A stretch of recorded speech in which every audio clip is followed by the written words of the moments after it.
Hola, ¿qué tal? Buenos días a todos, bienvenidos a nuestra sesión virtual del día de hoy. Espero se encuentren muy bien. Primeramente quisiera agradecerles por haberse conectado de manera muy puntual y pues en atención a ustedes precisamente vamos a dar inicio a nuestra sesión. Pero antes de hacerlo, nada más les pido por favor me confirmen si me pueden escuchar bien. ¿Sí me escuchan? Ok. Les comento que haré el pase de lista en el transcurso de la sesión, en las pausas que puede ir haciendo para que ustedes tomen nota. Y también les adelanto que ya durante la segunda sesión del curso que tendríamos el día de hoy, afinaremos bien lo del horario para el examen que tenemos esta semana. Entonces me voy a esperar hasta ese momento.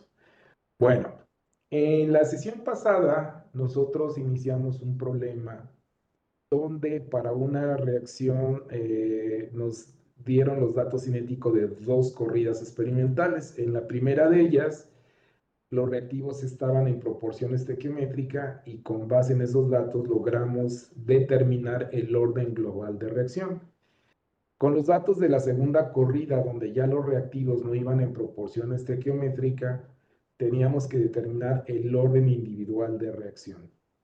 Habíamos obtenido que el orden global era 3 y dado que son dos reactivos, todavía faltaba definir de qué orden individual era cada uno de ellos.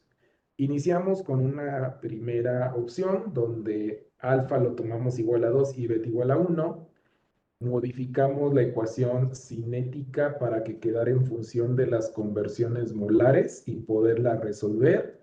Habíamos identificado que es una ecuación diferencial de variables separables.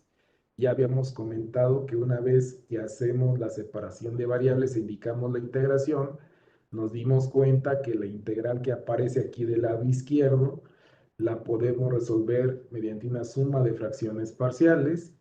Y también habíamos alcanzado a comentar en la clase pasada que antes de poder resolver esta integral, primero necesitamos encontrar los valores de las constantes a, b y c, para lo cual pues se iguala la función integral, que es esta, por la suma de las fracciones parciales, y para encontrar los valores de a, b, c, pues esto que tengo aquí dividiendo pasa multiplicando término a término del lado contrario, lo cual me lleva a la siguiente expresión, que es la ecuación número 6.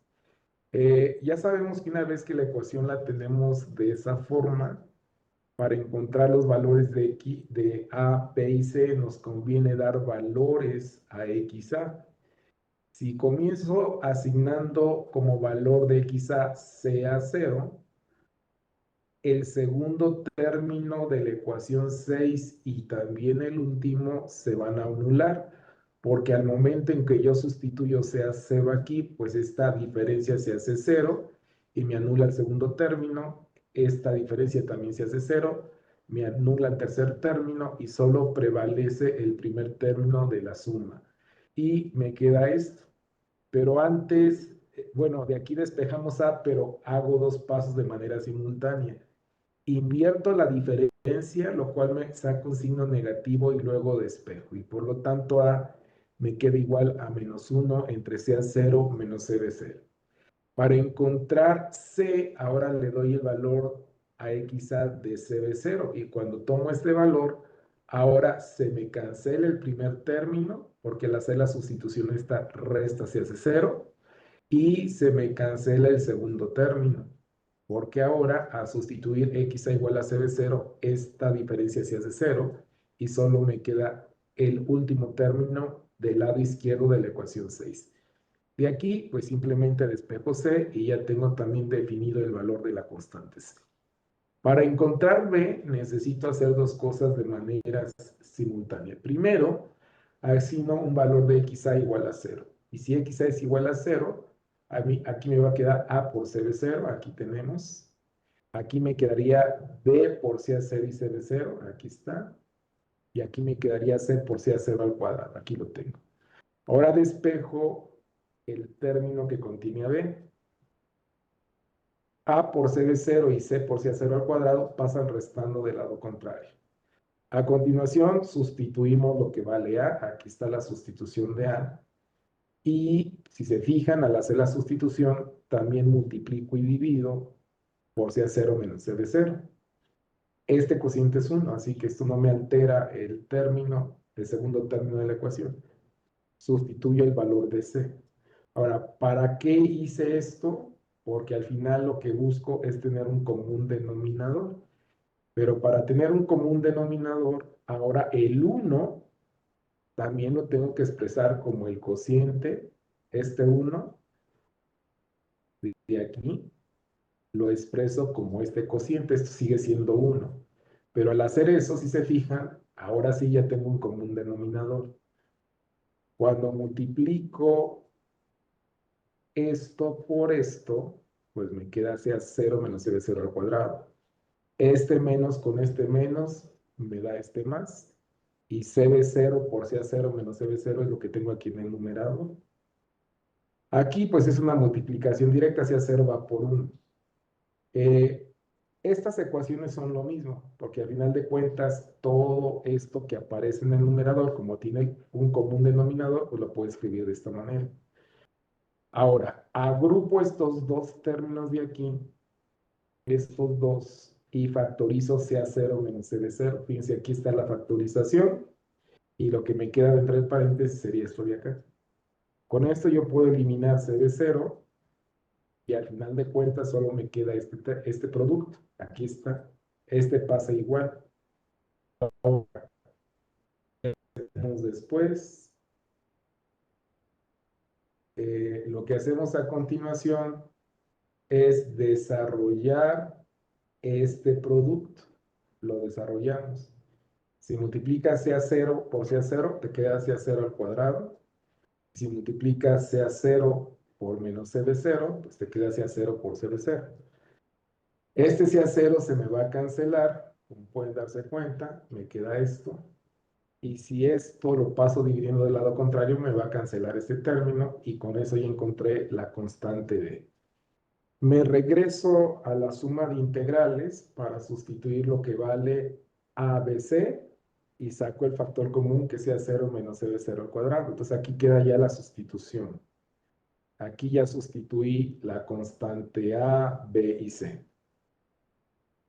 Al integrar este integral de aquí, me da menos 1 entre C a 0 menos XA.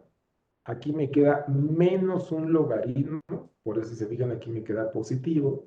Y acá también me queda menos un logaritmo, pero como aquí el signo era más, pues aquí sí me queda un signo menos. Y ahora tengo que simplificar la ecuación. Y fíjense ustedes que antes de sustituir límites, voy a hacer lo siguiente. Pues si aquí tengo una diferencia de logaritmos, esto lo puedo expresar como el logaritmo del cociente de los argumentos. Y entonces, al momento de reescribir la ecuación, haciendo ese acomodo, pues nos queda lo siguiente. Aquí les estoy mostrando el resultado. Aquí ya agrupé los logaritmos. Este signo menos, pues nada, lo puse aquí al final. Sustituyo límites de integración. Primero, el límite superior aquí, y me queda esto. Luego, sustituyo en esta misma función 0 y resto, y me quedaría menos logaritmo de C a 0 por C de 0. Ahora me voy con este de aquí. Primero límite superior que es XA y luego resto la misma función sustituyendo 0 y me quedo una entre C a 0. Bueno, si yo quiero eliminar este signo negativo, invierto este cociente. Y luego la suma de logaritmos lo puedo expresar como el logaritmo del producto de los factores y por eso me queda de esta manera. Aquí hago el quebrado y al hacer el quebrado me queda este término de acá. Y finalmente, simplificando, si esto lo multiplico por XA, la ecuación ya final me queda de esta manera. Voy a despejar K3 de aquí. Este tiempo que está multiplicando pasa dividiendo del lado contrario. Esta sería la ecuación para calcular K3. Ahora, tengo que ver qué resulta de los cálculos. ¿Qué me quedaría si ahora invierto los valores y alfa vale 1 y beta vale 2? Si se fijan, pues se cambia este cociente. CB0 que estaba en el numerador pasa al denominador, ese sea 0 también. Aquí donde está CA0 cambio por CB0. Aquí donde aparece CA0 cámbienlo por CB0 así de fácil. Y donde esté CB0 lo cambian por CA0. Si ustedes repiten el mismo proceso de integración, pero invirtiendo los valores, se van a dar cuenta que llegan a una ecuación análoga a esta. Y como yo les decía, solamente inviertan. Aquí me quedaría CB0 menos CA0, pero para no invertirlo, saco el signo negativo y con este menos se me hace más.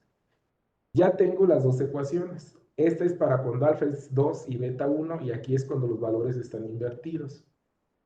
Ahora, voy a usar las dos ecuaciones para calcular la constante cinética. Como pueden observar, las dos primeras columnas que aquí aparecen son los datos que me dan en la tabla original del problema en la corrida 2. Aquí estoy calculando el valor de XA y aquí el valor de la concentración de B. Y luego tomo la primera ecuación que obtuve por integración cuando alfa es 2 y beta es 1, y para cada par de datos de tiempo concentración calculo lo que vale la constante cinética. Luego hago lo mismo con la otra ecuación donde alfa es 1 y beta es 2 y vuelvo a calcular. Y fíjense qué es lo que me permite deducir cuál es el orden correcto. El orden correcto debe ser aquel en el que los valores de la constante que calcule se mantienen aproximadamente constantes. Si ven estos valores, estos oscilan alrededor de un promedio de 8.6, que es este que tengo aquí, todos. Pero vean los valores de la última columna. Estos tienden a ir bajando. Empezamos en 10.7, baja a 9.8, pero va bajando de manera continua. Aquí no se observa que hay una tendencia a mantenerse constante, sino más bien se observa una tendencia a disminuir. Entonces, ¿cuál es la conclusión al final después de haber hecho el análisis numérico ensayando las dos ecuaciones? A, que el orden de reacción respecto a A es 2 y respecto a B es 1. Y esto fue lo que me permitió identificar cuál era el orden de reacción correcto, individual. Y al final, el valor de la constante que yo tomo es el valor promedio de todos los valores que calculé cuando alfa es 2 y beta es 1. Y ahí queda resuelto el problema. ¿Sí quedó entendido, compañeros? ¿Sí se entendió? ¿Sí o no? Sí, profe. Ok. Entonces,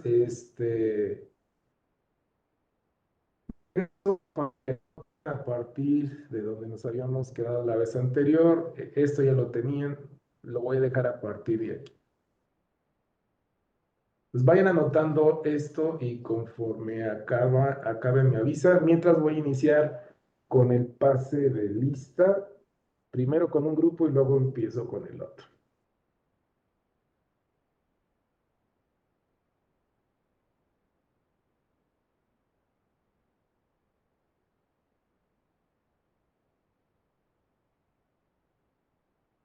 Voy a empezar con el grupo 1.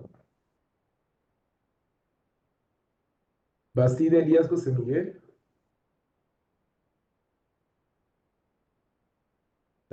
Cisneros García Kioni.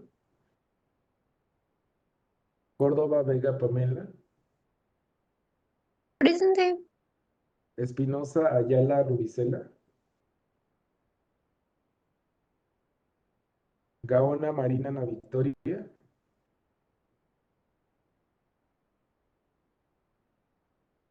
García Duarte Marlene Lisbeth.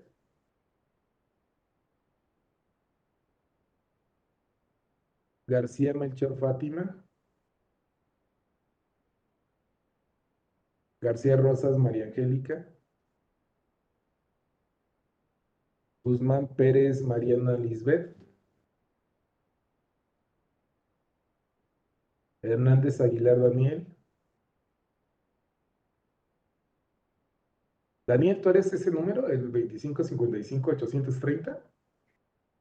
Como no me aparece tu nombre, sí, por eso te pregunto. Ok, gracias, Daniel.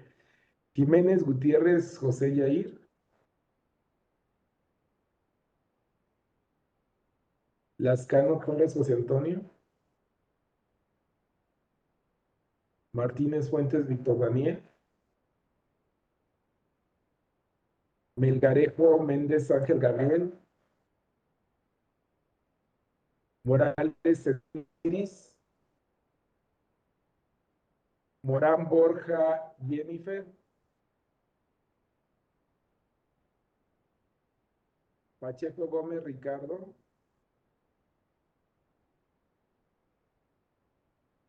Rodríguez Tinoco Cristian. ¿Ya terminaron esta parte, compañeros, o me espero un poquito más? ¿Puede esperar un poco más, por favor? Ah, claro. Entonces ahorita voy terminando de pasar la lista con de este grupo. Romero Peralta Citlali.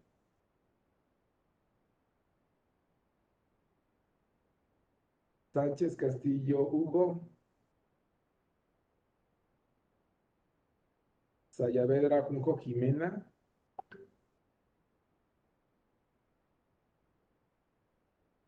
Tafoya Trujillo José Ángel. Torres Cervantes Jesús. Bueno, con eso ya terminé con grupo uno. En una siguiente pausa procedo con el grupo 2. Ahora sí, ya acabaron.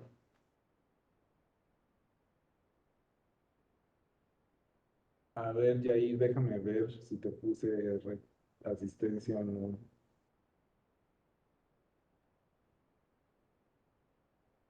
Méndez Gutiérrez. Qué bueno que me avisas, Yair, porque sí te había puesto falta. Este, ya acabaron, ahora sí. Sí. Bueno, entonces, a ver, déjame ver.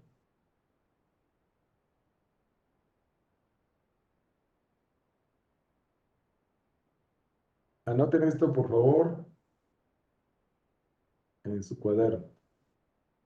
Disculpa, ¿puedes explicar un poquito la ecuación de arriba solamente? La ecuación de arriba. Pero mires esta. Ahí. Sí, profesor, gracias. Ok.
Bueno, voy a empezar la lista con el grupo 2.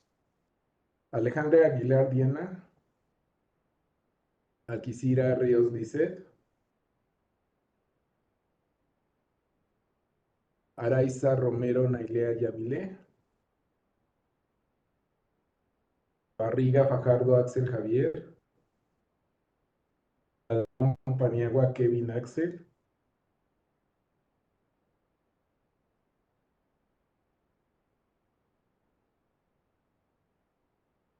De de los Santos, Falcón, Angélica. Presente. Estrada, Jiménez, José Miguel.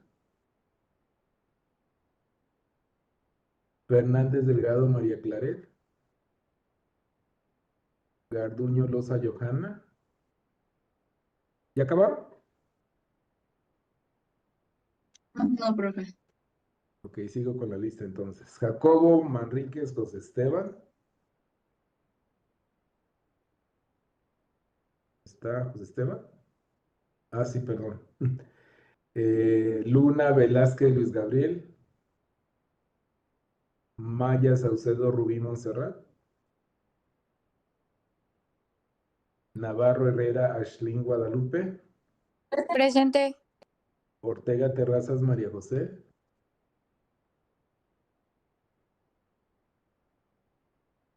Ok. Pérez, Vázquez, Luis Ernesto. Rangel, Mancilla, Jorge Adair.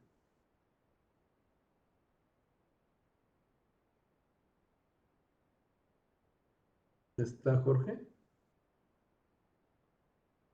Robles, Sámano, Liliana Estrella. Rodríguez, Chávez, Jafet Saúl. Rodríguez, López, Mauricio Emiliano. Romero, Montaño, Clara, Lisbeth. Saucedo, Aguirre, Noé.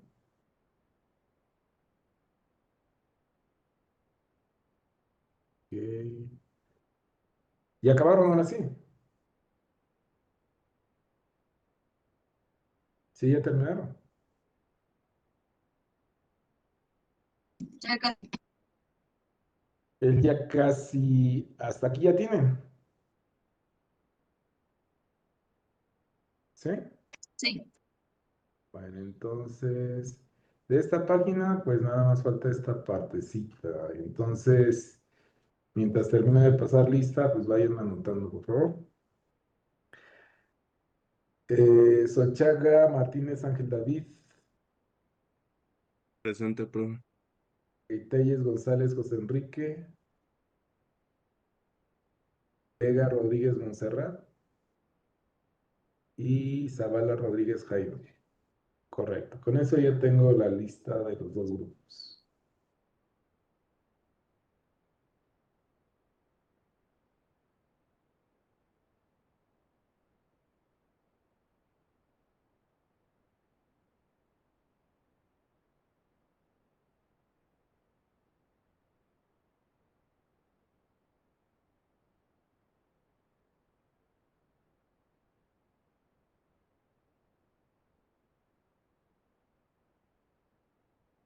A ver, Nailea, ahorita checo. Pues dame un segundito, porque ando haciendo algo aquí.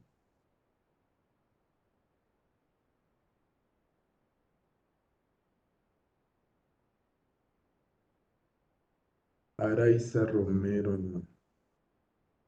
Sí te había puesto falta, pero ya te puse la asistencia. ¿Ya acabaron?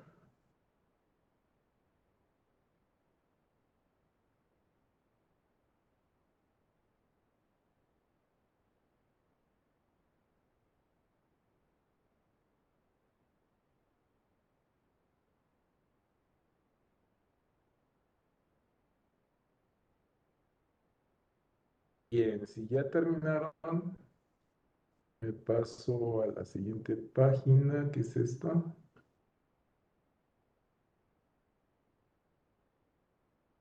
A ver, anoten esto, por favor.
¿Ya acabaron?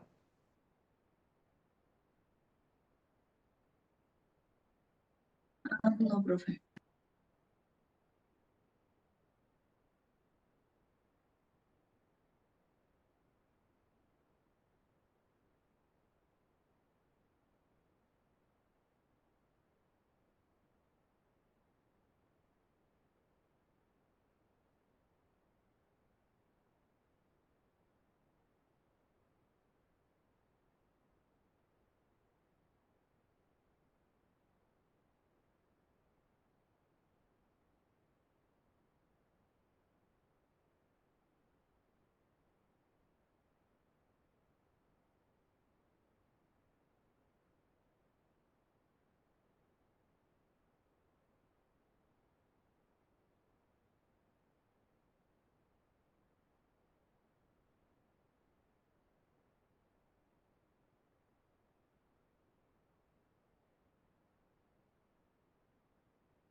Sí. ¿Ya acabaron? A ver, nada más para checar.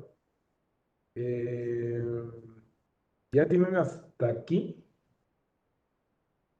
¿Eso sí lo Sí, tienen? profe. Ok, entonces, para que se comience a ver la tabla,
¿hasta aquí ya tienen? Sí, Sí. profe. Ok, para que con esto pues se vea ya la tabla completa, así como el valor promedio que se calculó, además de la conclusión final de este ejercicio.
¿Ya terminaron?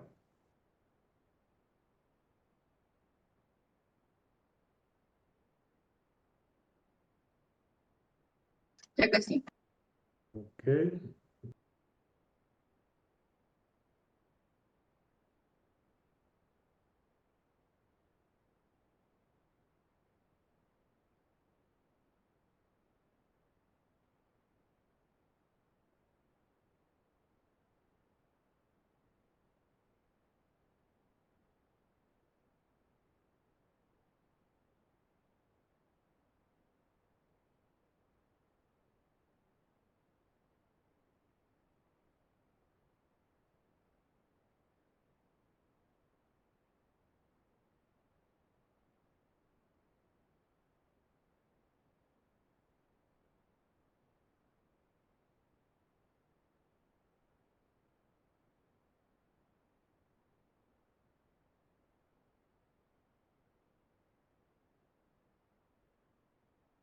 Ahora sí ya.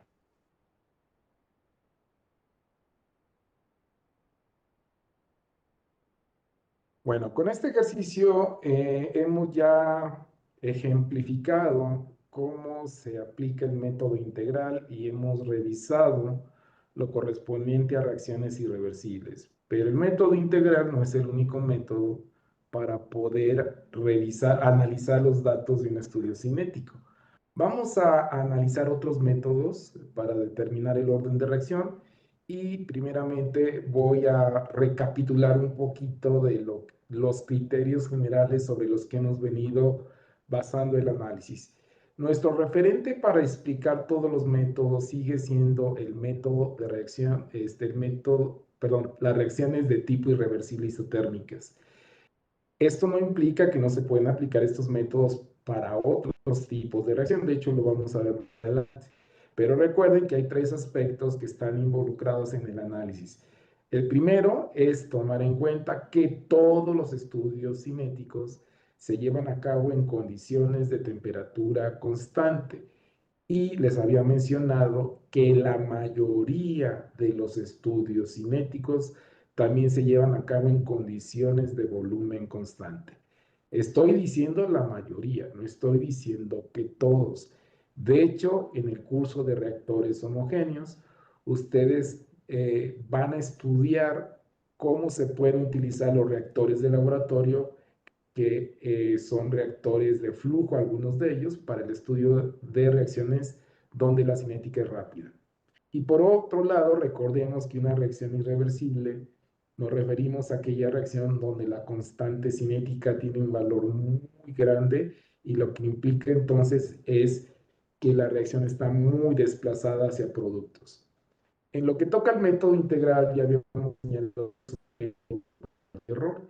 Y mediante los ejemplos que vimos, sabemos que lo primero que se hace es suponer un orden.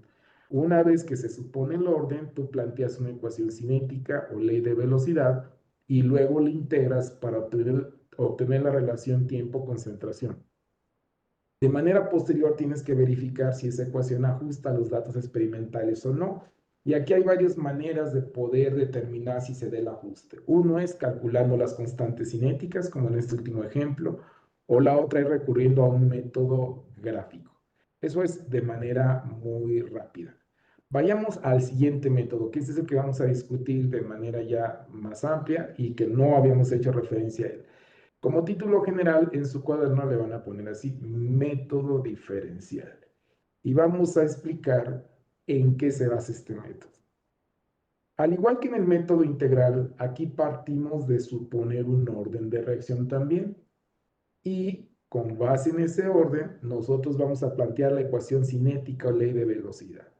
Como se dieron cuenta, la ecuación cinética o ley de velocidad es una ecuación diferencial. A diferencia del método integral, aquí esa ecuación no la vamos a integrar. Vamos a trabajar de manera directa con la ecuación diferencial. Eso conlleva que nos va a tocar evaluar la derivada de concentración respecto del tiempo para poder trabajar de manera directa con la ecuación diferencial. Dicho de otra manera, las velocidades de reacción las vamos a determinar midiendo pendientes en la curva concentración-tiempo. Eso implica que vamos a recurrir a un método gráfico para poder hacer la evaluación de estos valores de velocidad.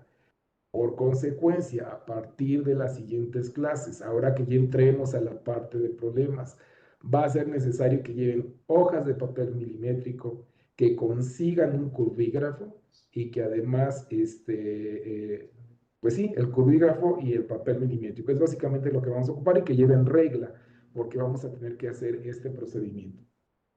Ahora dice, la determinación exacta de las pendientes presenta algunas dificultades prácticas que se pueden resolver mediante ciertos dispositivos mecánicos de los que se dispone actualmente en el comercio.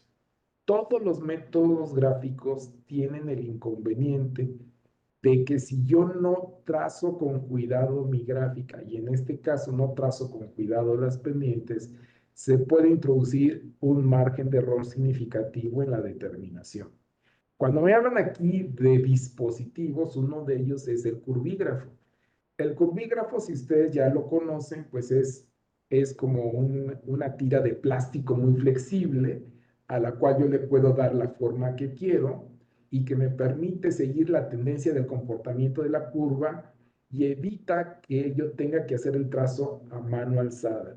Si yo hago el trazo a mano alzada, de que si el pulso no es muy bueno y luego la curva no sale bien en el trazo, pues eso, como les decía, se traduce en errores significativos en la determinación de las pendientes.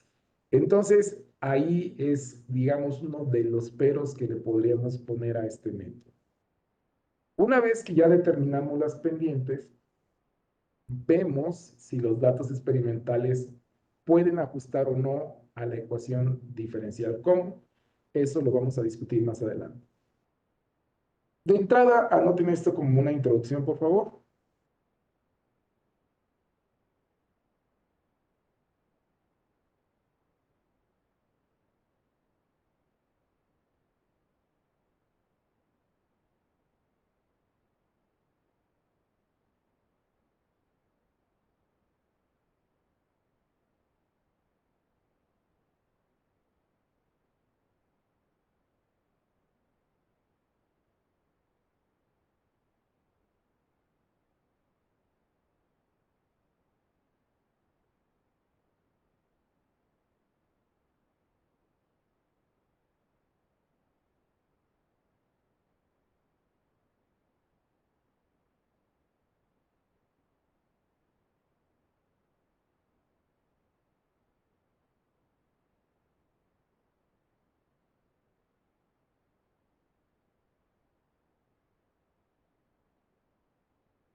A ver, Mauricio, ahorita checo este, lo que me estás preguntando. Déjame verificar porque la verdad no me acuerdo.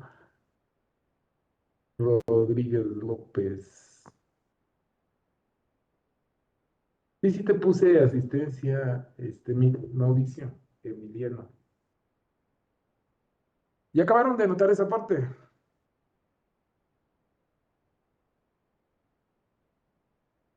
Ya casi.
Ahora sí ya. Sí, profe. Hay dos métodos de aplicación de este procedimiento que hemos descrito basado en el método diferencial. El primero de ellos se basa en la determinación de velocidades iniciales de reacción. ¿Cómo se determinan las velocidades iniciales de reacción? Bueno, esto implica que en el laboratorio yo voy a hacer varias corridas experimentales. Consideremos este primer caso. Parto de una concentración inicial 1, corro la reacción, voy midiendo en distintos intervalos de tiempo cómo va cambiando la concentración en función del tiempo y eso me permite construir esta primera curva. Ahora, recuerden que una derivada mide la pendiente de una línea recta que es tangente al punto donde vas a evaluar la derivada. Si yo quiero evaluar velocidad inicial de reacción, entonces voy a tener que trazar una línea recta tangente al punto de la concentración inicial. Es decir, yo trazaría una línea recta tangente a este punto. Y luego lo que hago es determinar la pendiente de esta recta que tracé y esto me da un primer valor de velocidad inicial de reacción que corresponde a esta concentración inicial. Luego repito un segundo experimento, pero lo único que va a cambiar en la siguiente corrida es el valor de la concentración inicial. Entonces, varío la concentración inicial de reactivo, en las mismas condiciones corro la reacción y voy determinando cómo va cambiando la concentración en función del tiempo. Construyo mi curva y trazo otra vez una línea recta tangente al punto inicial y evalúo la pendiente de la recta. Y para este ejemplo que está representado en esta gráfica, hacemos una tercera corrida experimental donde, a diferencia de las anteriores, pues la concentración inicial es diferente. Y hago el mismo procedimiento. Como se dan cuenta, si yo quiero optar por esta variante del método, pues evidentemente eso implica mucho trabajo en el laboratorio, porque debo hacer varias corridas experimentales, donde lo único que cambia en cada una de ellas es la concentración inicial. Bueno, vamos a pensar que ya hice varias corridas, ya tengo valores de velocidades de reacción y concentración. ¿Qué hago a continuación? Bueno, tomemos como referencia una reacción irreversible como la que les estoy mostrando a continuación. Tengo un reactivo A que me genera un conjunto de productos. Como habíamos mencionado anteriormente, la ecuación cinética o ley de velocidad para esta reacción tendría esta forma general.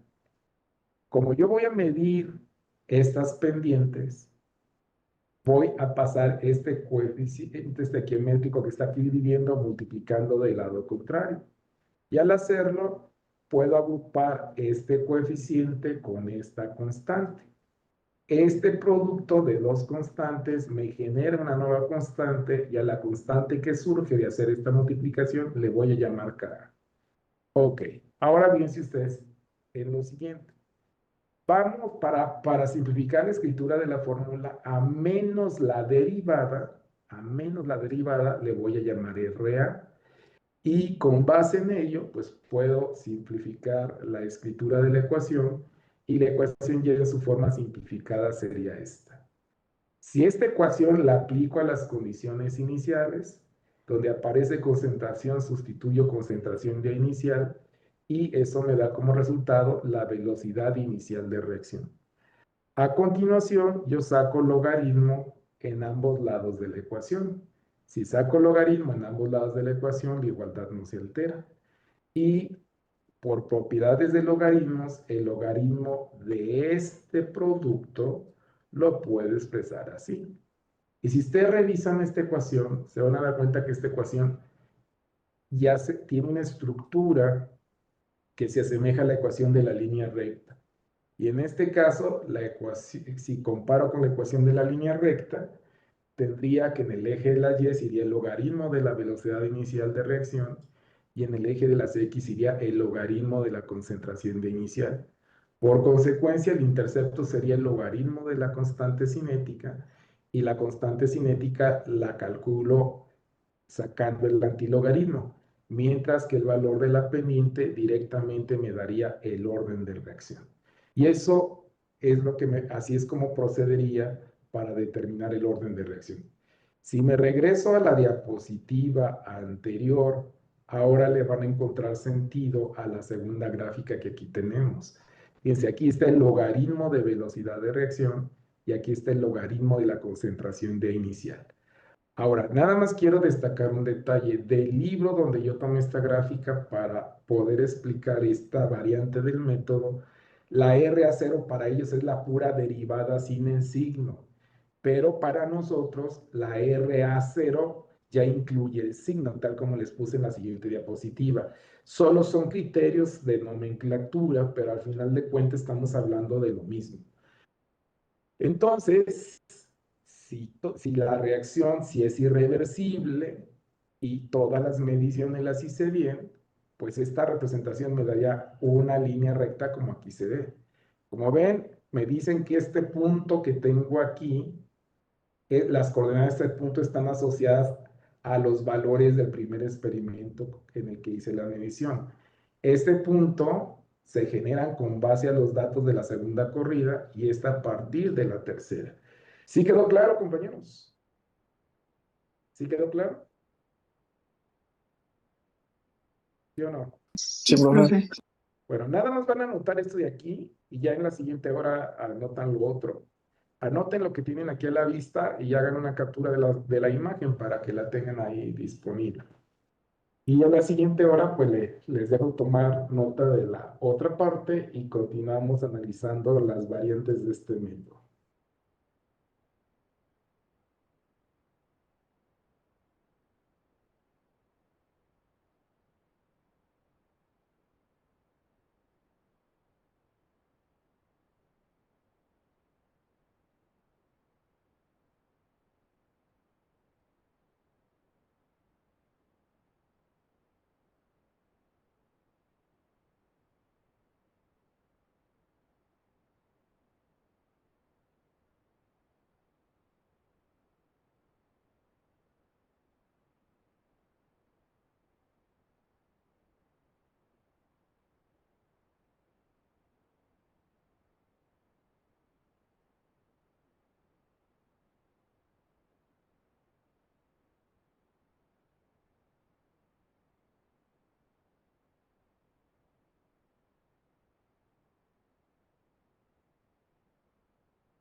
¿Ya acabaron?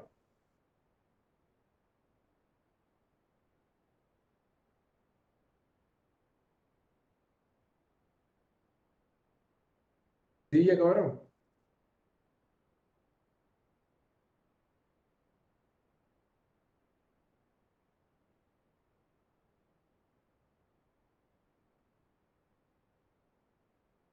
Bueno, entonces con esto concluimos nuestra primera sesión y ahorita en un ratito más avanzamos a la segunda. Pues nos vemos en un momento, compañeros, cuídense mucho. Excelente día a todos. Nos vemos, profe. Nos vemos, adiós.